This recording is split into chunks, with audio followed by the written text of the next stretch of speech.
Donc voilà le 5e épisode de l'histoire de notre Yersin, l'avant-dernier épisode. Le dernier, ce sera sur sa personnalité. Il est intéressant, vous vous êtes déjà fait une idée de beaucoup de choses à son sujet, mais ce sera intéressant de creuser un petit peu et de regarder un petit peu tout ça par un vaste survol. Cette fois-ci, c'est une parenthèse dans sa carrière. Parenthèse non négligeable, comme vous allez le voir. Alors, c'est en février 1897, 3 mois après le décès de son prédécesseur Armand Rousseau, qui est mort à Hanoï de maladie, d'ailleurs, à l'hôpital militaire. Il est mort de maladie. Il y en a beaucoup qui, à cette époque, mouraient à leur poste. Donc, Paul Doumer, lui, débarque à Saigon, après 3 semaines de voyage, et après une très brève préparation d'une quinzaine de jours, parce que à Paris, il a été nommé pour ce poste de gouverneur général d'Indochine, dont à l'époque la capitale se situait à Saigon. Alors lui, il arrive à Saigon, mais il n'y restera pas. 48 heures après, il part à Hanoï, car il a bien réfléchi. Il est avec sa femme, avec 2 de ses filles, laissant ses 4 garçons à Paris, parce qu'ils sont d'âge à rester tout seuls. Et son épouse était très réticente pour venir en Indochine, et il lui a promis d'aller dans un endroit où le climat sera beaucoup plus acceptable que Saigon. Donc Paul Doumer arrive en février 1997, et à ce moment-là, Yersin ignore que s'ouvre pour lui quelque chose qu'il n'attend pas du tout. Il va être très surpris. Il a eu des relations assez variables avec les précédents gouverneurs, notamment, je vous ai déjà évoqué les relations avec M. de La Naissant. C'était parfois un peu tendu. Il ne connaît pas Paul Doumer et il ne sait pas que bientôt il sera contacté par lui. Paul Doumer arrive à ce poste, pourquoi ? Il est préparé à ce poste.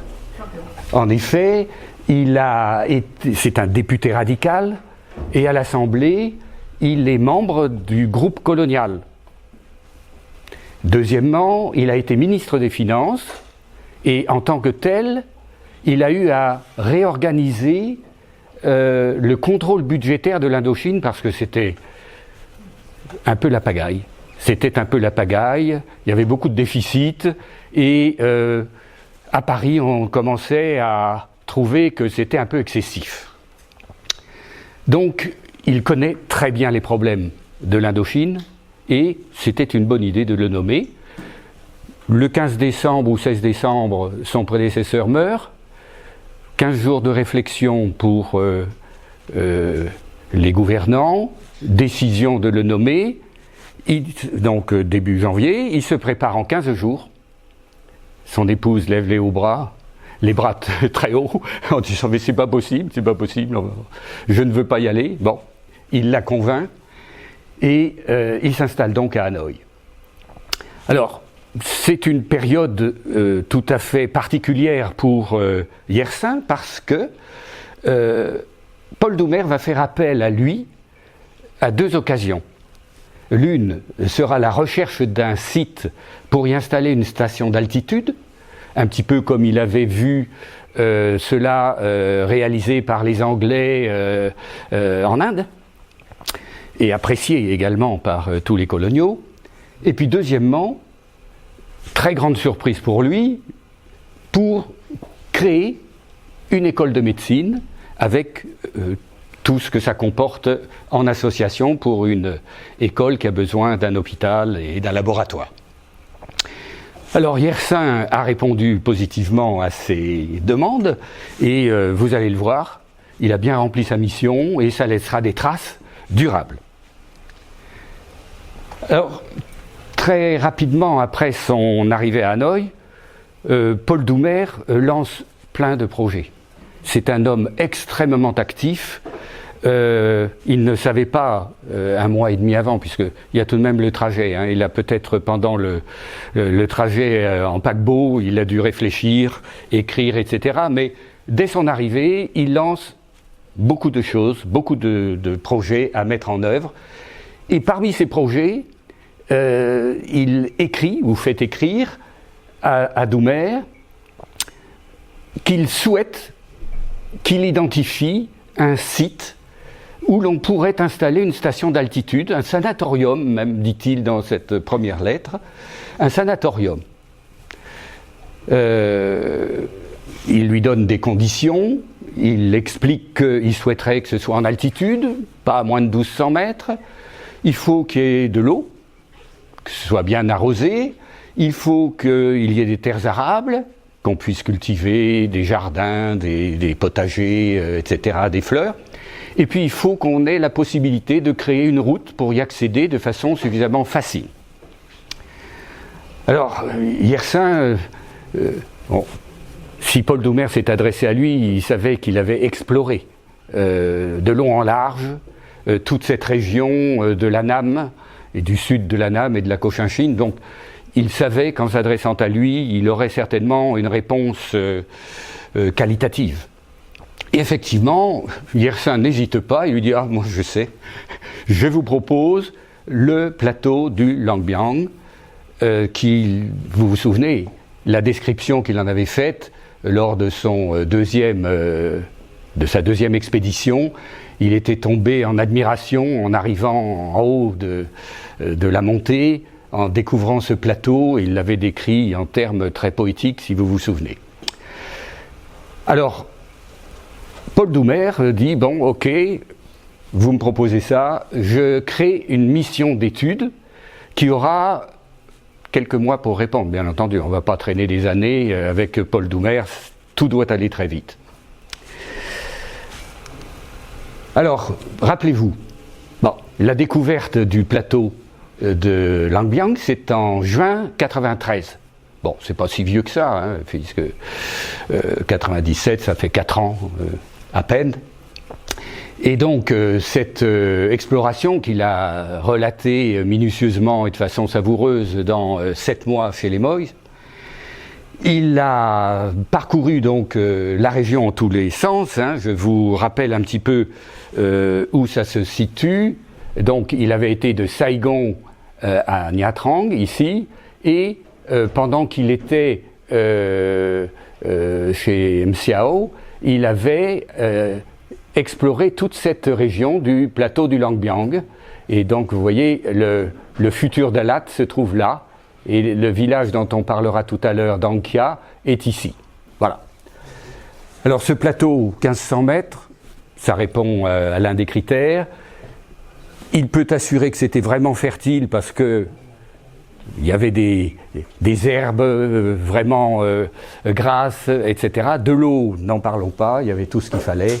Et donc, c'est beau, c'est agréable, le climat y est bon.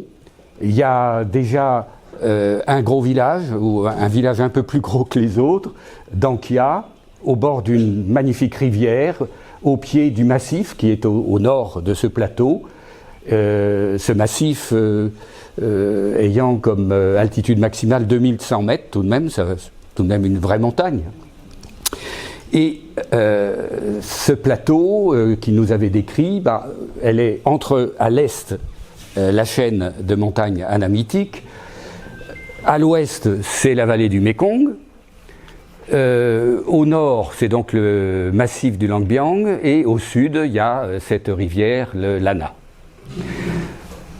Il l'a décrite avec des forêts de pins, des forêts de bambous, des pâturages avec des herbes vraiment magnifiques, avec beaucoup d'animaux sauvages, dont les paisibles cerfs sauvages qu'ils appellent les conaïs, mais aussi des éléphants, des rhinocéros, bon, et puis il y a les tigres aussi, il faut faire avec, mais on sait comment faire, et il dit dans ses descriptions que ces tigres pullulent. Il y a également des grands troupeaux de buffles, et certains d'entre eux sont domestiqués et utilisés pour le trait. Et puis, il y a des rizières qui sont inondées facilement avec cette eau abondante, et des cultures également sur brûlis pour des cultures alimentaires, de riz, de maïs, etc. Alors, trouvez cette médiocre photo, mais qui vous donne peut-être un petit peu l'idée de ce que pouvait être cette région. Et cette région n'est pas vide d'humains, hein, bien sûr. Il y a donc ce village de Dankia au sud-ouest, mais au centre du plateau, il y a d'autres villages. Il y a des Ma, il y a des Tiam, il y a des tribus d'origine malaise, etc. Alors je vous rappelle, on en a déjà parlé, dans les villages Ma, c'est un village qui est constitué d'une très grande bâtisse unique, une case en paillotte, disons, qui fait 300 mètres de long, qui est divisée par un petit cloisonnement léger, qui est sur pilotis, qui est couverte de chaume, bien sûr, avec des portes basses, il faut se pencher pour y pénétrer, et toutes les familles du village sont dans cette immense bâtisse. Au milieu, il y a le chef, bien sûr, toujours, c'est nécessaire. Et puis il y a aussi l'autel de la divinité locale que l'on vénère, qu'ils appellent Yann. Et puis il y a les instruments de musique qui sont utilisés pour les cérémonies. À l'arrière, il y a le riz fermenté. Vous savez que le riz fermenté était une boisson très appréciée dans ces populations. Et donc il y avait des jarres qui les... Voilà. Quand on accueillait un étranger, la première des choses, c'est que tout le monde s'asseyait et on se passait le bambou pour aspirer, etc. Au-dessous de la case, il y avait bien sûr les animaux domestiques, comme vous pouvez l'imaginer. Voilà. Alors, la mission d'étude rend très rapidement son avis et dit que oui, c'est effectivement une très bonne idée, même si l'un des membres émet des fortes critiques en disant un sanatorium, mais qu'est-ce que vous allez faire d'un sanatorium? Je pense qu'il y avait une confusion sur le terme, parce que dans l'esprit de Paul Doumer, c'était probablement pas un établissement de santé exclusif, c'était plutôt une station d'altitude, comme en Inde donc, où les Occidentaux fragiles vis-à-vis de ces climats difficiles allaient pouvoir se reposer, se refaire une santé et pendant l'été éventuellement travailler également. Donc malgré ces critiques un peu acerbes d'ailleurs de ce membre, Paul Doumer a donné raison à Yersin, a dit oui, c'est tout à fait cela, et il a immédiatement donné l'ordre d'installer un poste de garde. Il faut tout de même commencer par le commencement, hein, on surveille. Deuxièmement, il a vu immédiatement la possibilité et la nécessité de créer déjà une station agricole, parce que là, il n'y avait pas beaucoup de construction à faire, etc. Et évidemment, il confie la charge de développer ça à notre ami Yersin, qui met un agent de culture que lui a confié Paul Doumer. Puis on construit 4 chalets de bois pour les hôtes, etc. Et puis immédiatement on fait également une station météorologique. Je pense que ça c'est l'idée d'Yersin, je n'en suis pas sûr que ce soit absolument lui, mais en tout cas il y a d'emblée une station météo qui est installée. Alors l'ordre est donné également de créer une piste depuis Phan-Ran. Bon, c'est le chemin le plus court hein, depuis la côte. Et vous allez voir que cet ordre-là a été un petit peu négligé peut-être dans les premiers mois. Parce que assez rapidement, tout de même, en mars 99, Donc la mission c'était en 98, après les décisions ont été très rapides et en mars 99, Doumer décide de venir faire une inspection. Où est-ce que ça en est? Alors, comme toujours pressé, toujours au dernier moment, il envoie un télégramme à Yersin en lui disant « Rendez-vous dans 48 heures à Phan Rang ». Bon, il oubliait tout de même que pour aller de Nha Trang à Phan Rang, il fallait au moins 48 heures en marchant, enfin à cheval bien entendu, très rapidement pour y être. Alors notre ami Yersin est bien obligé de s'y plier, pas de problème, je vais m'y rendre, et il nous explique qu'il est parti tout de suite à cheval. Il a chevauché jour et nuit, il s'arrêtait tous les 15 km, 15-20 km à peu près pour changer de cheval, parce que sur cette route mandarine, cette route c'était pas une route, c'est une piste qui était parfois un sentier, et qui était assez difficile, mais il y avait des trams, comme il disait, c'est-à-dire des stations de relais pour les chevaux. Bon, il arrive à temps, et il à temps pour accueillir Doumer, qui lui va débarquer de son aviso. Il avait son bateau personnel pour se déplacer, parce qu'il était tout le temps sur le terrain, Paul Doumer. Il était tout le temps, il voulait voir. Il ne se contentait pas de ce qu'on lui écrivait dans des rapports, il voulait voir de lui-même.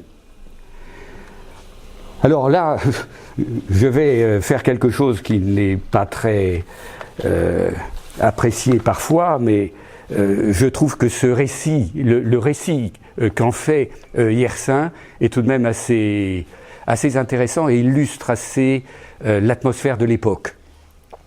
Alors en mars 1899, M. Doumer décida subitement de se rendre compte par lui-même de la réalisation de ses instructions. Et il m'avisait par télégramme qu'il débarquerait à Phan Rang dans les 48 heures pour faire immédiatement l'ascension de la montagne et se rendre au plateau du Lang Biang. Bon. Alors il est un peu dans le désarroi, mais il fallait au moins 2 jours, dit-il, pour se rendre à Nha Trang, de Nha Trang à Phan Rang, par la voie mandarine, qui n'était qu'une simple piste, sans aucun ouvrage d'art pour la traversée des cours d'eau. Donc c'était un sentier, une piste, mais en plus les cours d'eau, fallait se les payer. Je me suis mis en route à cheval, grâce à la possibilité de relayer dans les trams tous les 15-20 km, et en voyageant la nuit comme de jour, j'arrivais au port de Phan Rang à temps pour recevoir M. Doumer à son débarquement de l'aviso Kersainte qu'il utilisait pour ses déplacements. Alors là, il est accueilli évidemment par les locaux, anamites bien sûr. Le trajet entre le port et la ville a été aménagé avec des petits hôtels pour faire des cérémonies, etc. Et lui s'impatientait beaucoup, évidemment. Il avait autre chose à faire que des salam aleik, et il n'était pas très diplomate là-dessus. Les anamites avaient un peu de mal à accepter tout de même d'être bousculés. Voilà, alors à 10 heures, on est à cheval pour partir vers le plateau, et donc il y a d'abord un parcours qui est dans la plaine, il faut traverser la plaine pour arriver au pied de la montagne et ensuite monter. On donne le meilleur cheval à Paul Doumer, bien sûr. Yersin dit qu'il en avait un qui était pas mal non plus. Et puis, l'accompagne le résident de Nha Trang, résident français, le mandarin local, le fou, et une escorte de porteurs. Pause déjeuner chez un planteur de tabac, et puis on repart au galop, jusqu'au village qui est au pied de la montagne, mais on n'y arrive qu'à la tombée de la nuit. Tout de même, on est parti à 10 heures, on a relayé, on a mangé à midi, puis on arrive au pied de la montagne seulement à la tombée de la nuit. Voilà. Alors là, campement sommaire, on sort des petits chalits pliants, et donc vous voyez, Paul Doumer, il n'hésitait pas à aller sur le terrain, même à la dure. Dès l'aube, nous nous mettions en route pour l'ascension de la montagne. Rien n'existait alors qu'un vague sentier Moy. Vous voyez que la piste réclamée par Paul Doumer n'était pas encore très avancée, aussi escarpé et raboteux que possible, en sorte que nous devions effectuer la montée à pied, chacun tirant son cheval par la bride. Bon, mais ça ne rebute pas Doumer. Alors ils arrivent à Drane, qui est un premier village Moy, à 10h du matin, puis ils suivent un chemin de crête qui, lui, est praticable à cheval. Alors, je vous ai sauté toutes les descriptions intermédiaires, parce que autrement on y serait jusqu'à minuit. Et sur ce chemin de crête, ils peuvent reprendre le galop. Toute l'équipe derrière est effondrée, parce qu'ils n'arrivent pas à suivre. Les meilleurs chevaux, c'est Yersin et Doumer qui les ont. Eux, ils peuvent y aller. Les autres, et avec les porteurs, ils ont beaucoup de mal à assurer. Et donc, ça se verra à l'arrivée. Lorsque nous parvînmes à la lisière du plateau, la nuit était déjà noire. L'escorte n'est pas assurée, car elle n'est pas rassurée, car elle sent le tigre rôdant aux alentours. Bon, c'est une atmosphère tout de même un peu tendue, et les locaux et les porteurs, etc., ne sont pas rassurés du tout. Et ils arrivent, toute la tête, enfin Paul Doumer, Yersin et le résident, arrivent à 10h du soir sur le plateau. Et ils arrivent à la paillote du garde dont on a parlé, qui était lui complètement surpris et ahuri, qui dormait. Et voilà, on s'installe sommairement pour dormir et pour repartir le lendemain matin, au lever du jour, pour Dankia, à quelques 10 km à peu près. Alors la description de Yersin est temps radieux, température réellement froide, mais rencontre de nombreux troupeaux de cervidés aux andouillés remarquables qui les apparentent à des élans. Bon. À Dankia, nous passâmes la journée, le gouverneur inspectant la station, s'intéressant à tout, nous exposant ses projets de réalisation du futur sanatorium, donc il reprend encore le terme, d'une ligne de chemin de fer, etc., etc. Le lendemain, une fois qu'il a bien fait son inspection, donné les ordres et exposé ses projets, retour. Alors le retour, c'est 2 étapes, à toute vitesse. Ils arrivent en pleine nuit au port de Fandran, et à ce moment-là, le bateau n'est pas là. Petit retard. Bon, on ne sait pas un peu si le capitaine s'est fait engueuler sérieusement à l'arrivée. Mais ils repartent, ils réembarquent au petit matin. Voilà. Au total, sa visite a duré 4 jours et 1 nuit. Voilà. Mais je crois qu'il était très content. Et Yersin était très content que ça se soit passé aussi, parce qu'il avait un peu de crainte, je crois qu'il le craignait tout de même. Donc, le projet se précise. Bon, j'ai mentionné le chemin de fer, parce que l'idée de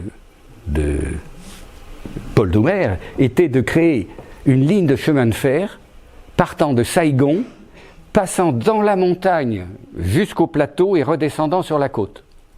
Les études ont montré que c'était impossible, qu'il aurait fallu un nombre de tunnels, de ponts, etc. Excessif. Et donc la réalisation future sera une ligne de chemin de fer passant par Nha Trang, mais suivant la côte, grosso modo sur le trajet de la route mandarine, et du port, un chemin de fer partant en antenne, d'abord dans la plaine, un chemin de fer classique, et ensuite sur le dernier tronçon, un funiculaire. Voilà. Et c'est ce qui a été fait finalement. Alors, la première chose qui se développe, et là vous avez vu que Yersin tout de même n'a pas les 2 pieds dans le même sabot, il développe donc la station agricole à proximité du village de Dankia, qu'il aime bien manifestement, et d'emblée évidemment on ne va pas s'amuser à faire des choses courantes, non, on va travailler sérieusement, on va faire des essais pour implanter des céréales, des des cultures vivrières qui seront assez faciles à cette altitude-là, mais qui ne seront pas forcément des plantes tropicales. Et puis des arbres fruitiers, etc. Et tout cela dans le même esprit qu'il a eu dans les autres sites d'expérimentation, d'acclimatation, de sélection, etc. Alors, la pluie est suffisante, le sol est bien humidifié, mais sans excès. Il y a la possibilité également pour certaines zones de créer des canaux d'irrigation, et avec ce climat favorable, les résultats vont s'avérer tout à fait excellents. On y installe également des bovins, mais des bovins destinés à l'exploitation, à l'élevage. La difficulté, l'une des difficultés, c'est moins le climat ou le sol que le recrutement d'un personnel adéquat. Évidemment, les paysans, les Mois, puisque là on est dans les terrains, dans les territoires de ces multiples ethnies qu'on désigne sous ce nom, lorsqu'ils acceptent, plus ou moins contraints et forcés parfois, de travailler dans ces exploitations, eh bien, d'abord il faut les former. Ils découvrent, eux, tout ce qu'on leur propose comme outils.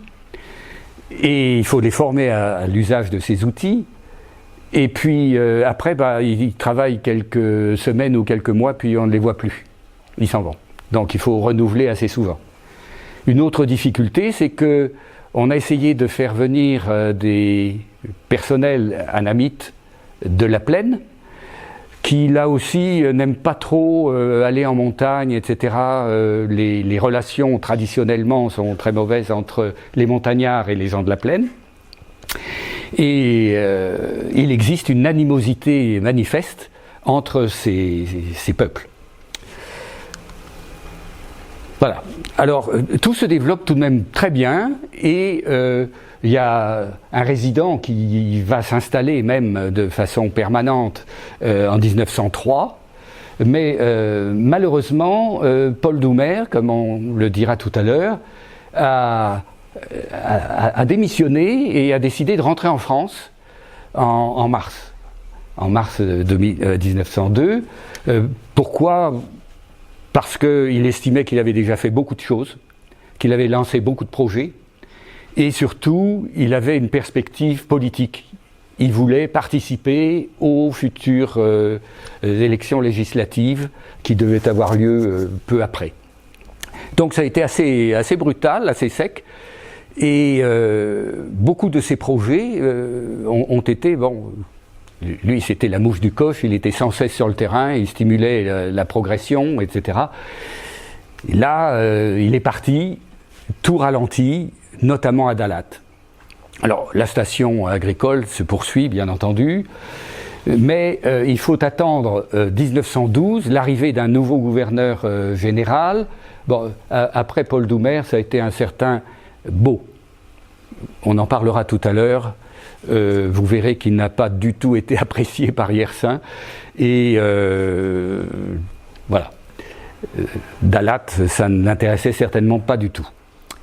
Alors ça s'est développé tout de même, et par exemple, je marque ici qu'une ligne de bus, alors de bus, vous allez voir tout à l'heure le véhicule, de petits autobus partant de Saïgon, a été ouverte en 1914, parce que la piste avait fini par être construite tout de même en 1914, ça doit être vers 1909 que ça a dû être praticable.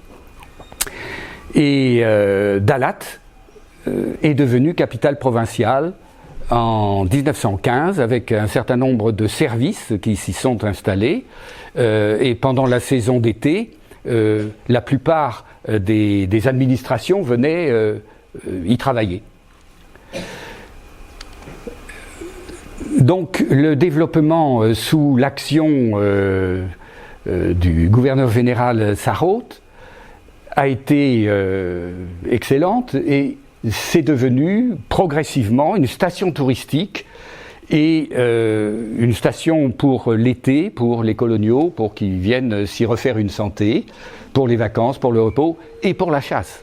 Il y avait pas mal de Français d'une certaine catégorie sociale, etc., qui venaient pour la chasse, parce que l'éléphant, le tigre, c'est tout de même très attractif. En 1916, ce développement permet d'ouvrir un premier hôtel, qui est le Langbiang Palace, sur pilotis, bien entendu, avec les animaux et tout, ça vaut mieux. Des galeries couvertes tout autour, avec les pluies qui arrivent assez souvent, etc., c'est raisonnable. Et ce Langbiang Palace, il a été rénové, développé, etc., mais il existe toujours. Et puis, bien, peu à peu, tout ce qui fait une ville se bâtit, bureau de poste, consulat, commerce, et puis des habitats. Et ce développement urbain a été finalement structuré par un architecte urbaniste, Hébrard, et il a créé une ville-jardin qui suivait les reliefs avec les villas qui s'étalaient sur les flancs de collines, avec un grand lac au milieu, avec des établissements scolaires, des établissements religieux, etc. Qu'est-ce qui a été choisi comme style d'architecture? Il n'y a pas un style. L'idée, c'était de représenter un petit peu la variété des architectures régionales françaises. Et donc, ça va du style Deauville, normand, au style basque, au style alpin, etc. Et au style également un peu pompeux de l'architecture parisienne, etc. Alors, j'ai mis quelques mauvaises images là, mais enfin, ça vous montre un petit peu la variété de ce qu'il y a pu y avoir. Mais je souligne tout de même le fait que des établissements scolaires s'y sont créés. Ça a d'abord été un petit lycée, et puis après un grand lycée qui est devenu ultérieurement le lycée Yersin en 1935. Vous allez voir comment.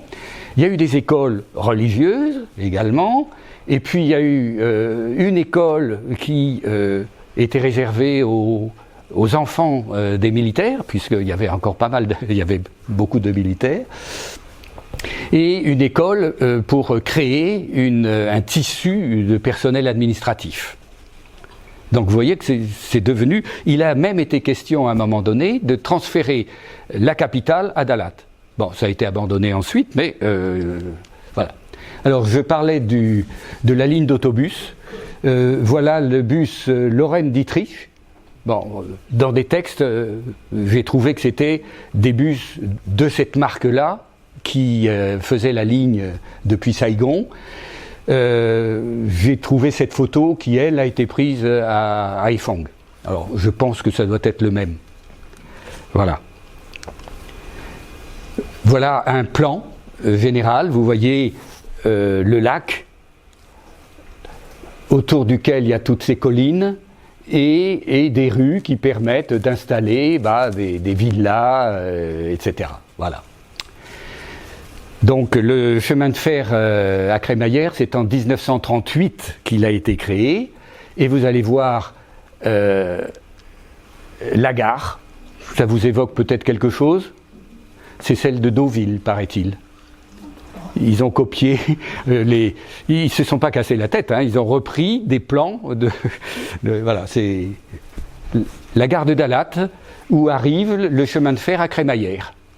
Et donc là, ce sont des photos actuelles, bien sûr, mais la ligne a été restaurée et maintenue à titre touristique.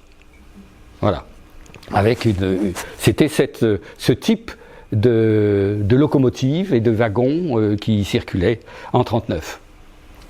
Alors, la création de cette ligne n'a pas dû être très simple, parce que si vous voyez, 84 km, bon, il y en a une partie qui est donc à plat, c'est facile.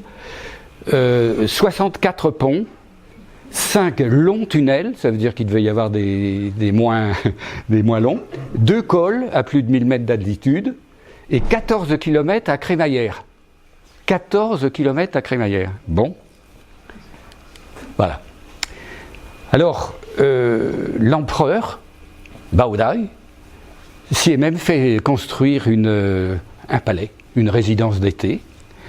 En 1935, Baodai est venu pour inaugurer le lycée Yersin, car ce sont les élèves qui ont demandé à ce que ce lycée prenne le nom de Yersin. Vous voyez, c'est la démocratie.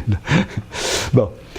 Et à l'occasion de cette inauguration, Baodai a remis un ordre, Grand Croix de l'ordre du Dragon d'Annam.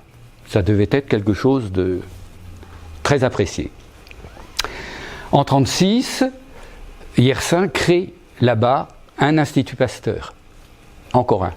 Hein, et cet institut Pasteur, il est d'emblée fait avec tout ce qu'il faut pour une production industrielle des sérums et des vaccins, d'emblée. Et il y associe des laboratoires, alors des laboratoires de biologie, d'anapathie, etc., qui permettent à la fois la surveillance des eaux, les soins aux malades, etc. Voilà, alors c'était ce que je voulais vous dire sur Dalat, et actuellement Dalat reste une ville très appréciée, très touristique, et donc ça ne s'est pas détérioré au fil des années, au contraire, même après la guerre du Vietnam, ça a repris une nouvelle vigueur, et les hôtels y sont toujours très actifs, etc. Deuxième sujet sur lequel Doumer a demandé à Yersin d'intervenir, c'est celui de la création de l'école de médecine. Ah bon? Pourquoi une école de médecine? Alors, à l'époque, en 1902, quand la décision a été prise, il n'y avait pas un seul médecin autochtone de formation, pas un seul médecin autochtone de formation occidentale. Voilà ce que je voulais dire. Uniquement, les autochtones, c'était des médecins traditionnels. Et donc les seuls médecins qui existaient, c'était les médecins militaires et les gens de l'Institut Pasteur, etc. Or, un rapport avait été demandé à un universitaire parisien, Jean Selme, pour faire le point de l'état sanitaire en Indochine, etc. Et Jean Selme avait à ce moment-là recommandé la création d'une école de médecine de façon à former des médecins locaux, etc. Et Paul Doumer donc avait trouvé ça sûrement dans les documents que lui avait qu'il avait trouvé dans les bureaux de son prédécesseur décédé, et il a pris la décision, un peu tardive tout de même, parce qu'il était arrivé en 97 et là on est déjà en 1902, en janvier 1902. Là, il décide de créer cette école de médecine, mais d'emblée, il prévoit qu'on fasse un hôpital universitaire, car on ne peut pas former des médecins sans avoir un hôpital pour leur expliquer la pratique, et un laboratoire qui évidemment devait être un laboratoire en même temps de recherche. C'était évident pour lui. Et il convoque Yersin, qui est tout surpris. Il ne s'attendait absolument pas à ça, parce que pour lui, si vous vous souvenez, l'enseignement n'était pas son fort. Quand Roux lui avait demandé de participer à l'enseignement de microbie technique, comme on disait à l'époque, il avait été d'abord son assistant, et là, bon, ça ne l'ennuyait pas trop. Mais quand Roux lui avait demandé de faire tout seul, lui-même, des cours, il s'était fait beaucoup tirer l'oreille, plus que ça. Il s'était même fait engueuler pour finir par accepter. Et puis il avait été contraint, si vous vous souvenez, à faire un cycle de cours complet tout seul parce que Roux était indisponible du fait de sa maladie. Voilà, donc a priori demander à Yersin d'enseigner, ce n'était pas une idée qui lui serait venue spontanément, mais c'était probablement pour Paul Doumer le meilleur candidat parce que Yersin avait déjà une aura dans la population et il était connu de tous au Vietnam, en Indochine à l'époque, pardon, et c'était aussi, il venait de l'école de Pasteur, etc. Donc on savait qu'il allait faire les choses correctement. Donc surpris, mais il finit par être convaincu et par relever le défi, considérant aussi que c'était son devoir, parce que c'est un homme de devoir, Yersin. Il allait là-bas avec l'intention tout de même d'être utile et de faire quelque chose pour les populations et le progrès de ce pays. Donc il accepte, mais tout ça, ça se passe très très rapidement, parce que c'est tout début janvier, il est contacté, et courant janvier, il arrive, avec les lenteurs des transports, etc. Alors il fait ses bagages, il embarque avec son automobile Serpollet, on en parlera la semaine prochaine. On est tout de même en 1902 et on est tout de même en Indochine. C'était la première voiture qu'il voyait, en tout cas à Nha Trang et probablement à Hanoï aussi.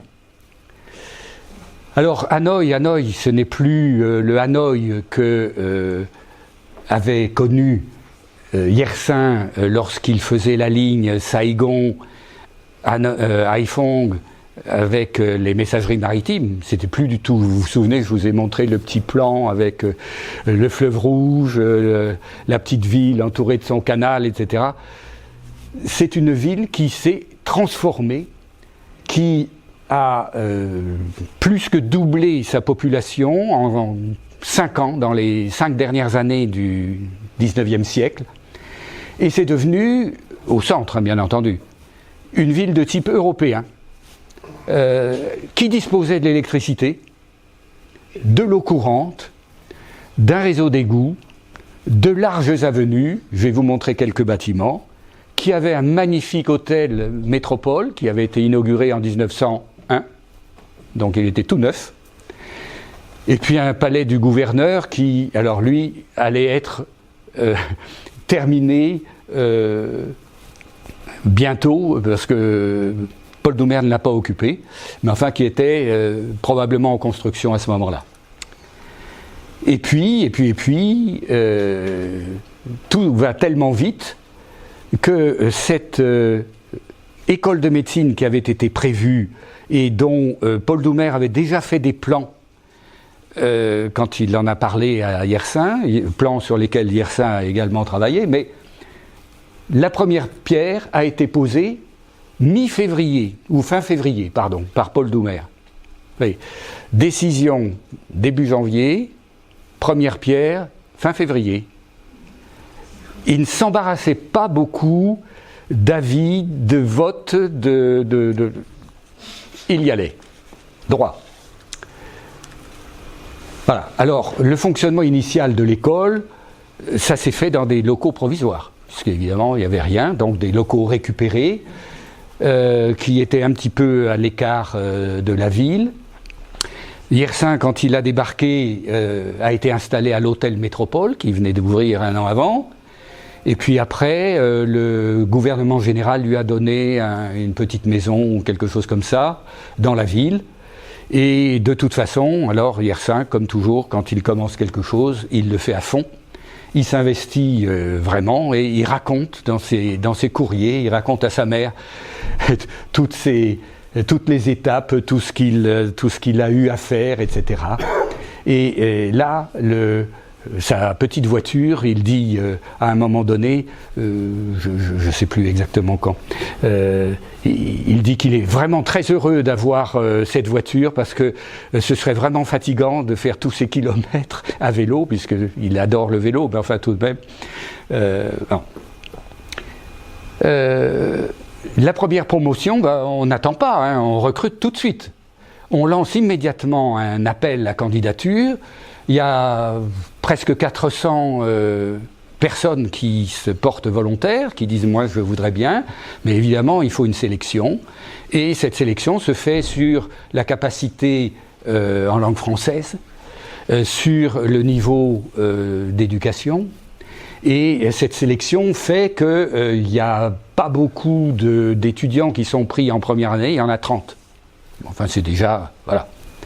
Il y en a 30, mais il y en a d'autres qui sont rattrapés tout de même pour faire un cours préparatoire de 4 mois pendant lesquels on leur donnera des cours de français et des cours de tous les éléments de base pour pouvoir suivre les cours de l'école de médecine. Alors, les enseignants, Yersin s'y colle, bien entendu. Et puis, il y avait un médecin de l'hôpital militaire, etc. Enfin, il a regroupé, ils étaient 4 ou 5 à peu près, à faire la totalité de l'enseignement. Donc, vous voyez qu'il ne devait pas chômer. L'enseignement, il était calqué sur ce qui se faisait en France. C'est-à-dire, il y avait des cours théoriques, mais il y avait aussi les stages hospitaliers qui occupaient la moitié de la journée. Il y avait des stages de laboratoire, etc. Et il y avait des examens. Alors, pour la première promotion, sur les 30 étudiants, il y en a 11 qui ont été admis en deuxième année. Alors les autres, je pense qu'ils ont été repris avec ceux qui avaient été sélectionnés pour l'examen final préparatoire, et donc ils ont refait une première année. Pendant ce temps-là, les nouveaux bâtiments sont construits, et vous voyez que déjà en quelques mois, enfin en 1903, ça y est, ils sont déjà en mesure d'accueillir les étudiants, et ces bâtiments se trouvent à 5 km d'Hanoï. Il y a l'école elle-même, il y a le laboratoire, qu'ils intitulent d'emblée Institut Pasteur, et l'hôpital, plus des maisons d'habitation. Et donc là, Yersin va habiter dans cet ensemble.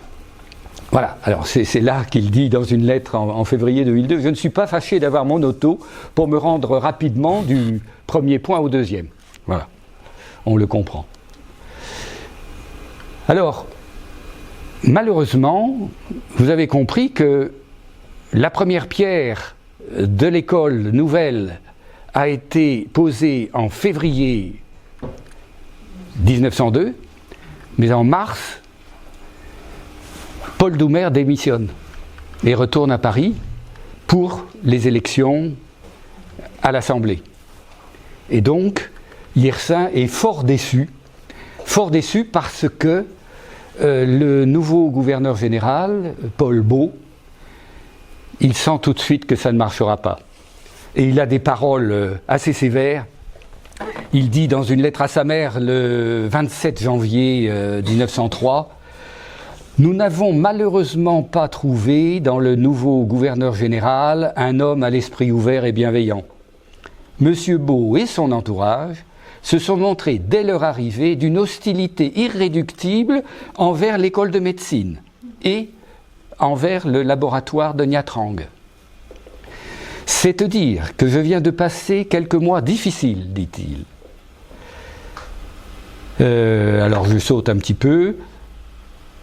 J'espère que je trouverai à Paris des appuis suffisants pour maintenir notre œuvre, qui est aujourd'hui compromise. Voilà ce qu'il écrit, et qui montre tout de même le niveau de tension qui devait exister. Alors, tensions qui sont telles que Bot essaye de le déboulonner. il le déboulonne en faisant venir un nouveau directeur des services de santé militaire, donc un militaire. Bon, il y avait beaucoup de militaires à Hanoï, bien sûr. Et il arrive en décembre 1903. Et là, le projet, c'est de virer Yersin et de mettre sous tutelle militaire tout cet ensemble. Alors, en 1904, donc un mois ou deux après, ou quelques mois après, non, il a tout de même tenu pour continuer, pour que la promotion aille jusqu'à ses examens, je crois. Écœuré, il finit lui-même par démissionner. On l'a nettement poussé dehors et il va rentrer à Nha Trang. Alors là, on voit que à Paris, Yarou, qui a bien aidé pour lui faire avaler la pilule, il lui a donné finalement de nouvelles responsabilités. C'est-à-dire qu'il va retourner à Nha Trang pour continuer à développer tout ce dont on avait parlé la fois dernière. Et ce n'était pas un petit travail, puisque avec ces sites multiples qui commençaient à croître, on lui donnera la responsabilité également de l'Institut Pasteur de Saïgon. Donc, il devient directeur des deux Institut Pasteur, Saïgon et Nha Trang. Voilà. Alors, on en parlera un peu après, bien sûr, de tout ça, mais donc, suivons un petit peu ce qu'est devenu son école, parce que ça lui tenait vraiment à cœur. Il s'était pris à ce défi, et du coup, il voulait absolument que les médecins formés par cette université deviennent des médecins de plein droit, avec équivalence de diplôme avec ceux délivrés en France. Or, ce n'était plus du tout l'objectif des médecins militaires, ni de ceux de Paul Bot, qui voulaient faire des infirmiers, grosso modo. Voilà. Alors, heureusement, il y a eu tout de même, ils ont formé des médecins auxiliaires, alors, à ce moment-là, ils ne voulaient pas dire, et les premiers sont sortis en 1907, et ça a eu l'air de pas mal marcher, puisque ces jeunes médecins diplômés ont été bien accueillis et ont eu une bonne réputation dans la population. On reconnaissait les services qu'ils rendaient, et bon, c'est un bon départ pour cette nouvelle faculté de médecine. Alors, heureusement, bon, Paul Bot, il est parti en 1908, je crois, il a été remplacé par un autre, et puis ensuite, c'est Albert Sarraut, qui en 1913 a repris le gouvernement général, et là, c'était un dynamique, lui. Un dynamique qui a repris beaucoup de choses sur les projets de Doumer qui avaient été plus ou moins laissés en jachère, et notamment l'école de médecine, il l'a bien gérée en favorisant son développement par extension de bâtiments, création de nouvelles spécialités, notamment pour les sages-femmes, pour la pharmacie, l'ophtalmologie également, et puis il a structuré également un enseignement préparatoire aux études de médecine, donc en prolongeant finalement ce qui avait été initialement fait pour les premières promotions. La radiologie, elle a été introduite dès 1907, c'est pas mal, pas mal. Et la radiothérapie en 21, bon, voilà, donc ça prenait une bonne cadence. En 1919, les diplômes délivrés sont devenus équivalents à ceux délivrés en métropole, et l'hôpital universitaire, on lui a donné le nom de Yersin. C'est surprenant. C'est surprenant d'être autant honoré de son vivant. Bon, c'est tout de même assez exceptionnel. En 1923, on a élargi également les compétences de cette université, puisque l'école est devenue école de médecine et de pharmacie. Et donc il y avait des professeurs titulaires qui venaient de France et attachés, et il y avait tout de même dans cette école 120 élèves en 1923. Alors, la sagesse a été de ne pas créer de tension entre cette médecine occidentale et les médecines traditionnelles. Ils ont agi avec beaucoup de sagesse et donc ils ont évité ces affrontements. Mais d'un autre côté, ce n'était pas une faculté de médecine, une école de médecine à la traîne dans le domaine du dynamisme intellectuel. Il y a très rapidement des travaux de recherche qui s'y sont initiés dans le cadre d'une société médico-chirurgicale de l'Indochine qui a été créée par les médecins eux-mêmes. Cette société faisait des réunions mensuelles, éditait un bulletin dans lequel ils publiaient leurs travaux. Donc il y avait un souci d'être une université, voilà, et pas d'être un dispensaire, voilà. Alors, je vais faire une petite parenthèse, parce qu'on a tout de même beaucoup parlé de Paul Doumer, là, il faut creuser un petit peu. Bon, Paul Doumer, il est né à Aurillac, et bon, il est venu à Paris très tôt, bon, son père, on n'a pas... Sa généalogie est un peu floue, et lui, il a caché longtemps, parce que, je ne vais pas entrer dans les détails, mais son père biologique devait être finalement un communard. Bon, donc lui qui était député radical, il n'avait pas trop envie qu'on lui colle certaines étiquettes sur le dos. Voilà. Alors, il était partisan de l'empire colonial français. Voilà, clair et net. Convaincu que, comme Jules Ferry, la mission française était de civiliser les peuples inférieurs. Bon, c'est un peu rude, mais c'est comme ça, c'était l'état d'esprit de l'époque. Et en plus d'être dans cet esprit colonial, c'était un homme moderne, un homme qui appréciait l'innovation, qui s'intéressait à la modernité, aux machines, à tous les progrès techniques. Lorsqu'il arrive en Indochine, c'est un vrai proconsul. Il a tous les pouvoirs, politiques, économiques, etc. Financiers, voilà, ça compte les finances. Et c'est pour ça qu'il a fait tant de choses en 5 ans. Il n'a été là-bas que 5 ans. En 5 ans, il a transformé, il a été le ferment, en tout cas, pour transformer cette colonie et ses protectorats en un pays du XXe siècle.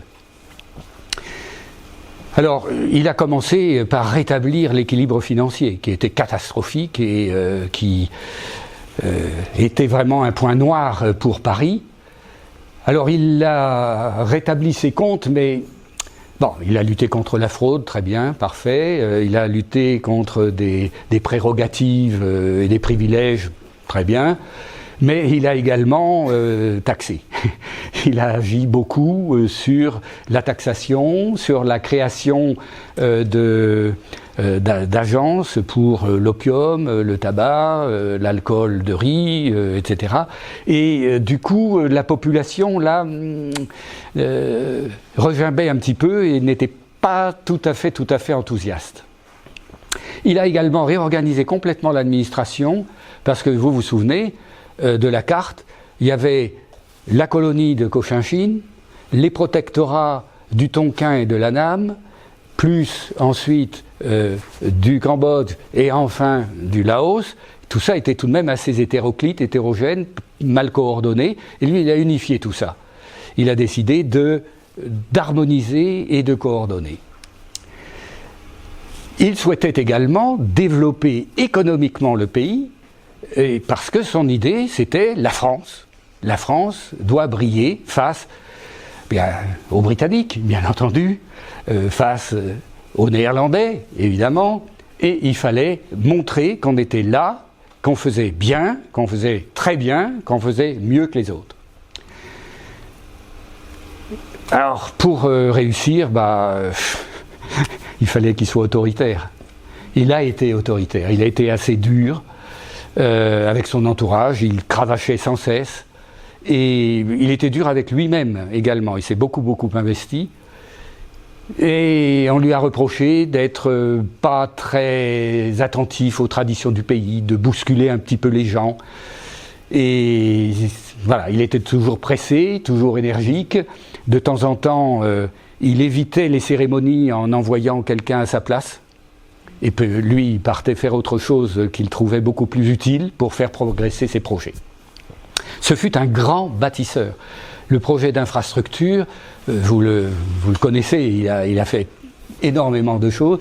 Quand il est arrivé, il y avait 2 petites lignes de chemin de fer au Tonkin, entre Hanoï et le Yunnan, et entre Saigon et quelques dizaines de kilomètres.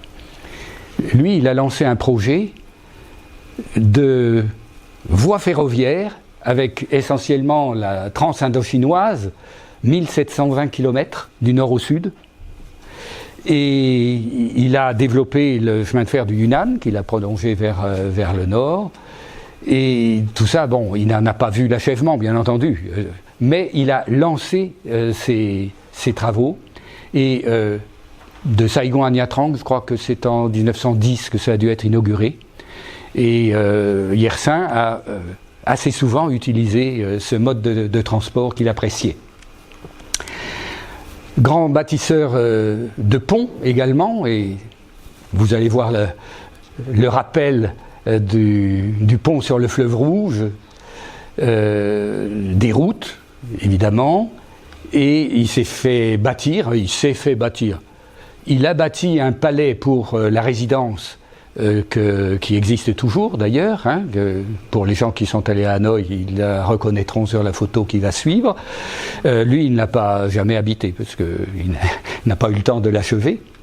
Et puis, donc, comme autre création de constructeur, il a fondé tout de même Dalat, et il a pensé transférer la capitale à Dalat, mais en fait, il a officialisé le transfert des activités de gouvernement de Saigon à Hanoï juste à son départ.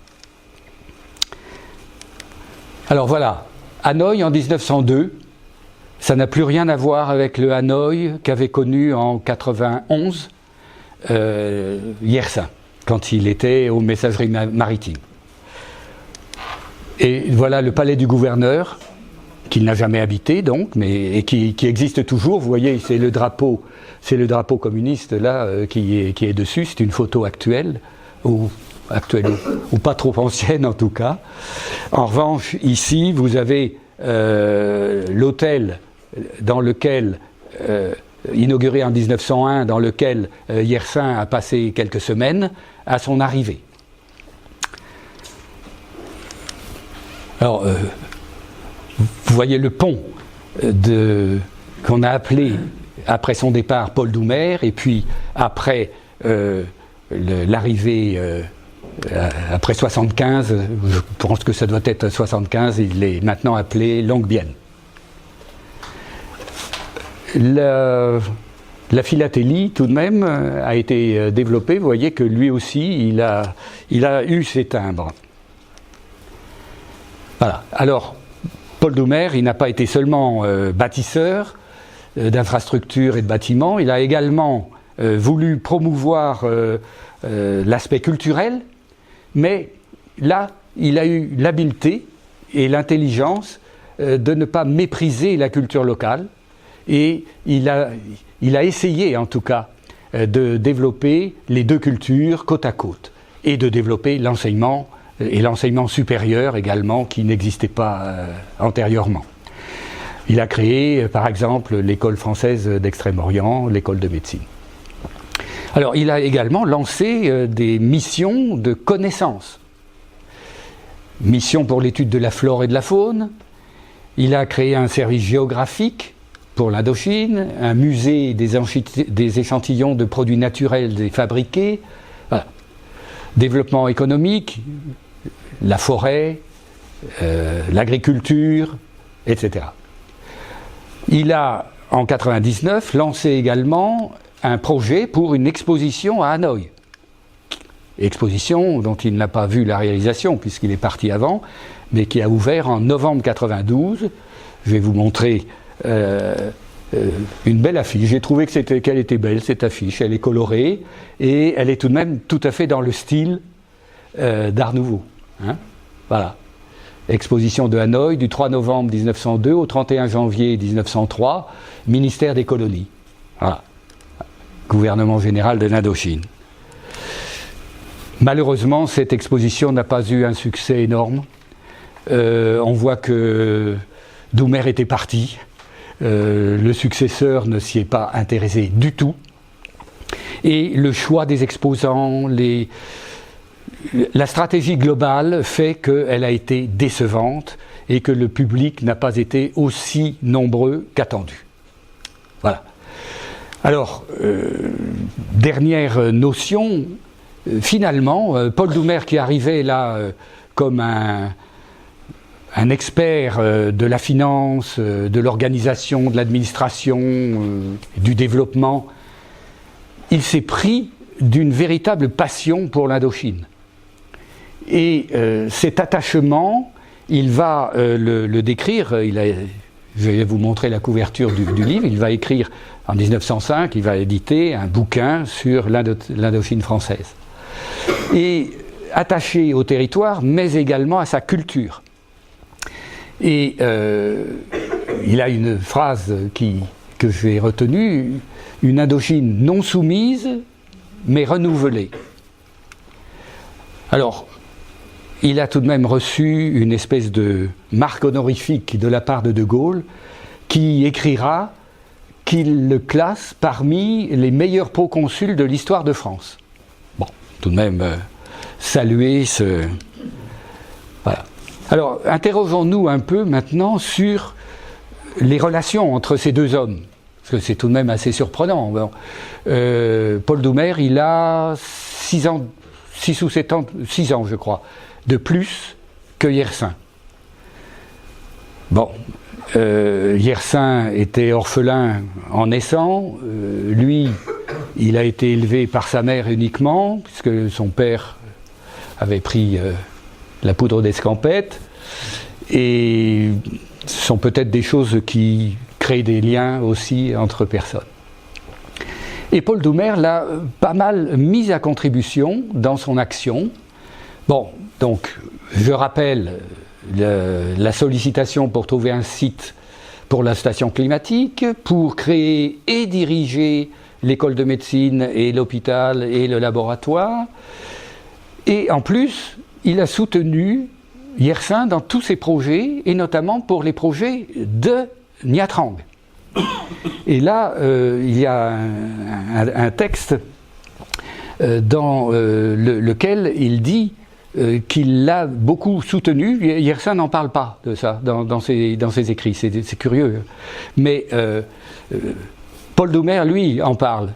Et il dit qu'à un endroit, moi qui suis assez réservé sur les dépenses de façon habituelle, là je n'ai pas hésité à pousser le financement pour tout ce que faisait Yersin pour l'Institut Pasteur et les développements agricoles et économiques.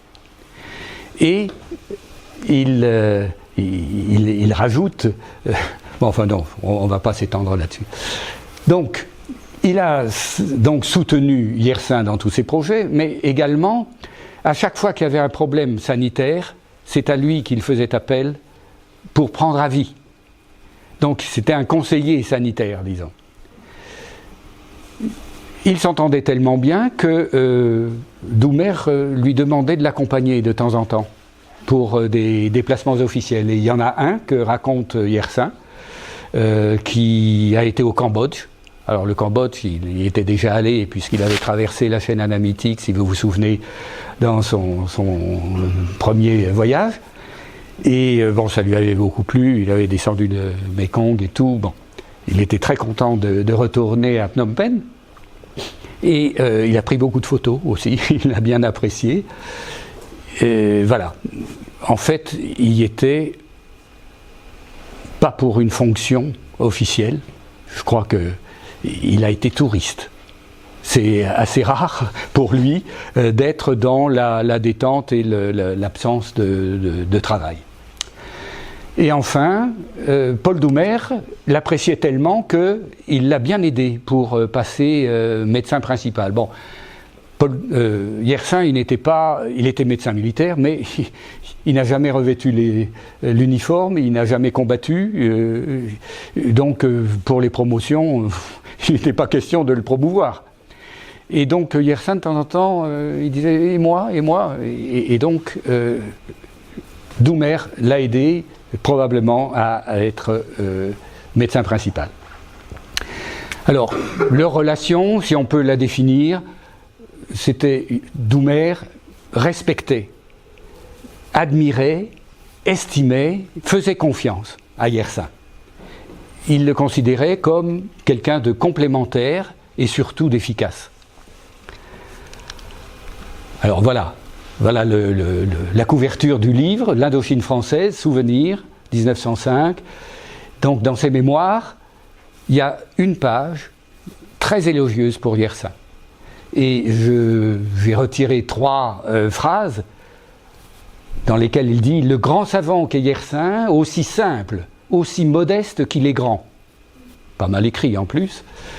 Ensuite, il nous dit « Dans les années qui suivirent 1897, le docteur Yersin put disposer des fonds nécessaires pour outiller son laboratoire, le développer, construire des bâtiments indispensables, en faire un institut digne des grands travaux qui y sont poursuivis. » Alors, dans la phrase suivante, il dit tout de même que c'est lui qui a donné les sous. Bon. Et enfin, dans la conclusion de cette page concernant Yersin, il dit « Au docteur Yersin, que j'ai plus aimé encore que je ne l'ai admiré, va mon affectueux souvenir au moment où je rappelle ma première arrivée dans ce pays de Nha Trang. » Ils continueront ensuite à être en relation épistolaire jusqu'à son assassinat. Alors, voyons maintenant l'inverse. Comment Yersin voyait-il Paul Doumer ? Ce sont encore une fois ces lettres à sa mère qui nous permettent de sonder son âme et son opinion. Alors, il a, pendant les 5 années, cité une 30aine de fois dans ses courriers le nom de Doumer. C'est dire tout de même qu'il tenait une place importante. Les sujets, c'était un peu tout. Il parlait au moment du Lang Biang, des projets de la station, il parlait des questions administratives, il parlait des voyages, des demandes de mission, de l'école, du soutien appuyé. Alors, il était également un soutien fort dans ses propos lorsque Doumer, à Paris, était attaqué par ses adversaires politiques. Et il le prenait, mais de façon assez véhémente. Il disait, mais tout de même, c'est un grand homme. Et d'ailleurs, c'est la preuve, s'il est critiqué, c'est que c'est un grand homme. Il ne serait pas critiqué si c'était une mauviette, grosso modo. Voilà. Dans ses propos, il est toujours très positif, très respectueux, lui aussi, mais en même temps, c'était amical. Bon, il se vouvoyait tout le temps, hein, mais c'était l'époque aussi. Voilà, alors 2 mots aussi pour parler de Yersin dans le contexte colonial. Yersin, il n'avait pas du tout une vision telle qu'on peut l'avoir dans l'esprit de Ferry et autres, de populations inférieures qui ont besoin de... Non, il avait une vision humaniste. Et donc, son idée, c'était de faire progresser concrètement, économiquement, socialement, les populations avec lesquelles il vivait. il avait une proximité bienveillante, il souhaitait être au milieu d'eux, donc son habitat le dit également, et somme toute, eh bien, il a été extrêmement apprécié des Vietnamiens. Pardon.